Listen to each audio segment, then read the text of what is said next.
काय सांगा? आज आपण आपल्या जिल्ह्यामध्ये महारेशीम अभियान 2026 याची सुरुवात करतोय।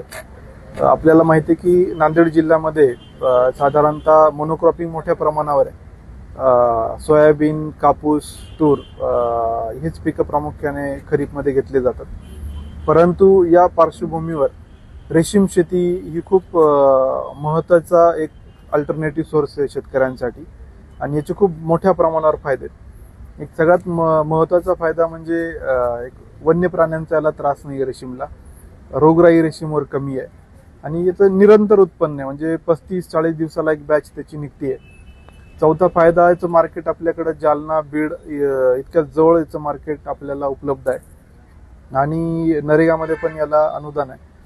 तर मला वाटतं की सगळ्यांनी शेतकऱ्यांनी हा जर ऑप्शन निदान प्रायोगिक तत्वावर जर केला, ज्यांच्याकडे जास्त शेती आहे तर त्यांना इमिडिएट उत्पन्न मिळू शकतं। फक्त त्यांना हा फार अभ्यास करून टेक्निकली एकदा जाणून ही शेती सुरू केली पाहिजे। यावर्षी 1000 शेतकऱ्यांचं उद्दिष्ट आहे नांदेड जिल्ह्यामध्ये। 1000 एकरवर आपल्याला सेरिकल्चर करायचं आहे। तर माझं सगळ्यांना हे आव्हान आहे की आपण रेशीम शेतीसाठी अर्ज करावा आणि सुरू करावी। आत्ता आपण या गाडीचं त्यांना फ्लॅग दाखवून आपल्या जिल्ह्यामध्ये त्याला पाठवतोय आणि जाणीवपूर्वक आपल्याकडं धनगरवाडीचे 3 शेतकरी पण आलेले आहेत। तर त्यांचं म्हणजे एका बॅचचं उत्पन्न जर बघितलं तर श्याम काकडे जे आहेत 525चा त्यांना रेट मिळाला आहे आणि जवळजवळ त्यांना 200 kgचं वजन एका बॅचचं आहे। 1 लाख त्यांचं उत्पन्न त्यांना मिळालेलं आहे। त्यानंतर एक बालाजी काळे आपले धनगरवाडीचे 735चा रेट त्यांना प्रति किलोचा मिळालेला आहे आणि त्यांचं कोशांचं सगळं वजन जे भरलं एका बॅचचं 240, म्हणजे 1,76,000 रुपये त्यांना एका बॅचचे मिळाले। एक बॅच होती 35 ते 40 दिवसामध्ये। अशा वर्षामध्ये जर खूप चांगलं केलं तर 7 बॅच आरामात निघू शकतात। तुम्ही कल्पना करा की तुमच्या बाकीच्या शेतीचे होणारं उत्पन्न आणि सेरिकल्चरचं उत्पन्न याच्यामध्ये किती प्रचंड फायदा आहे याचा आपल्याला अंदाज येईल।